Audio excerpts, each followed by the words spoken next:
Welcome to Groups this week. As a church, we exist to help all people become fully devoted followers of Jesus. And we believe doing life together is a crucial part of that journey. Now, during this time, we're going to unpack and dig deeper into the sermon we've heard this past week. Let's dive in as we continue to grow in our faith, knowledge, and love of Jesus together. All right, well, here we are, another week, another text to walk through. Quite an interesting text with a lot of different kind of themes and things that are maybe worth unpacking a little bit, so we have a deeper understanding. But just to kind of look at the scene that we're looking at in the last bit of chapter 5, that's what we're looking at, right? Yeah. Okay, good.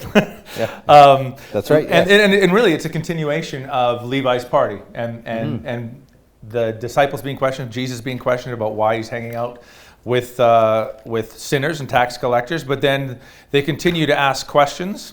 And the main question that Jesus responds to here is this kind of pushback of Jesus and his disciples partying.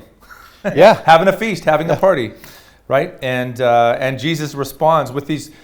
Well, maybe you can just give us context of what's kind of going on right here and how that kind of fits into the larger narrative of Luke.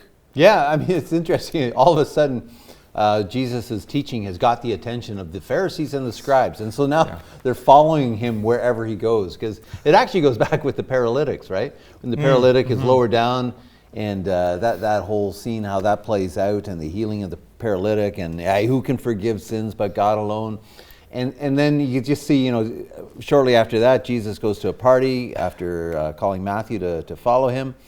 And the Pharisees and the scribes are just kind of following wherever Jesus goes. Because they weren't invited. There's nobody invites. Hey guys. No one invites the Pharisees. Yeah, they're looking through the window. Hey.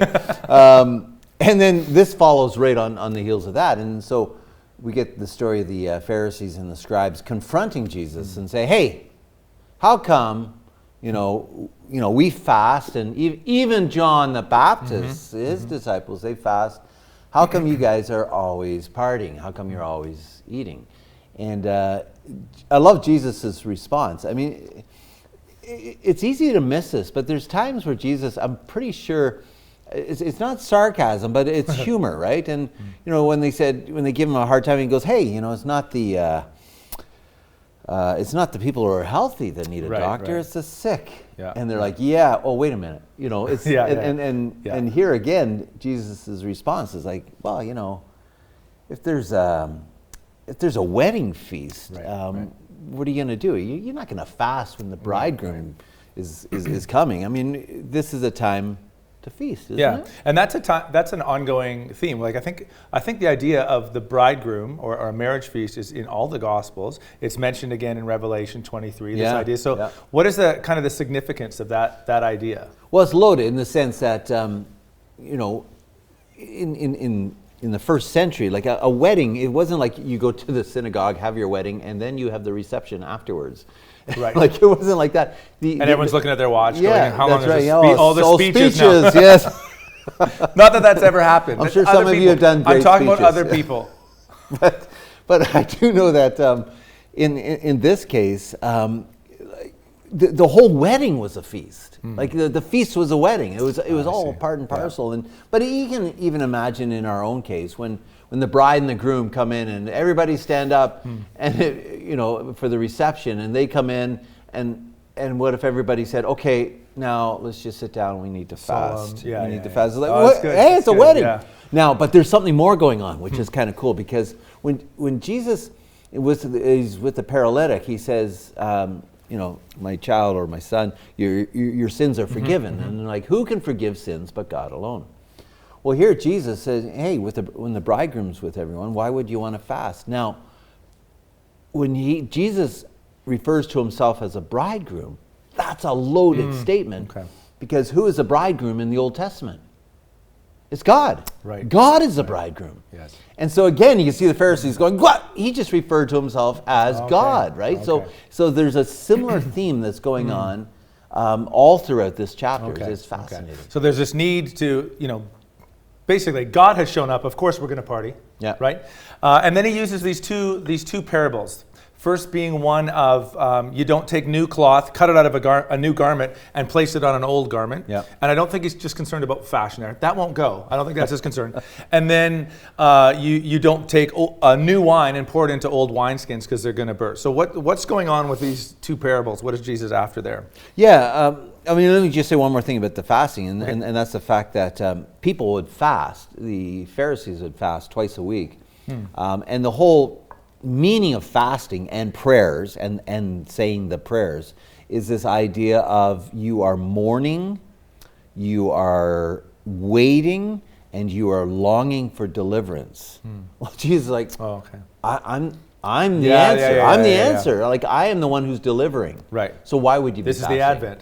Yeah, I'm exactly. here. Yeah. I've shown up. The And then he arrival. gives the two parables. Yeah, and so the one with the cloth. You're not going to cut out a piece of cloth from a new pair of jeans and slap it onto your old ratty pair of jeans, Right. because you're going to ruin both things.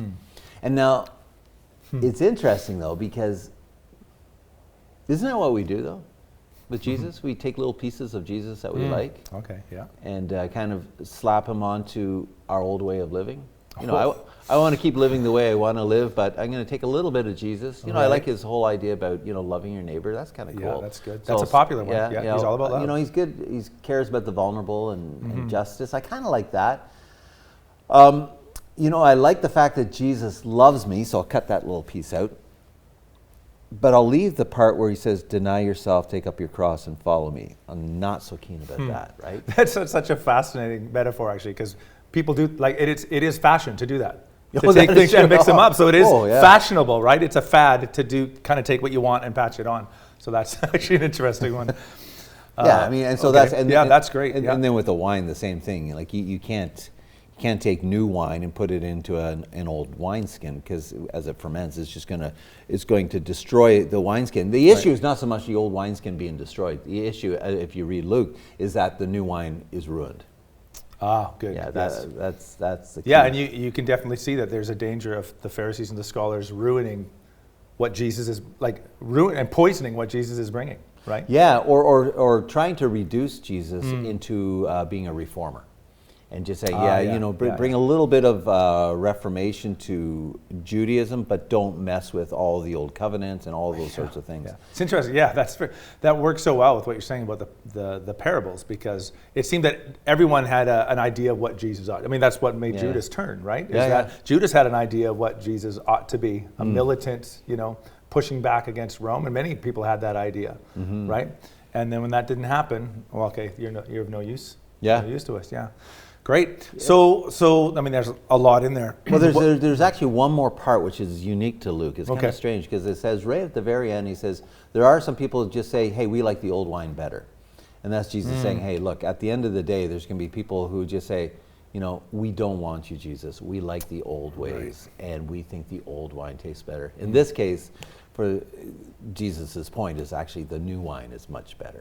The new one, because what I'm bringing to the table, what the revolution that I'm inaugurating, the new kingdom is a game changer. Right.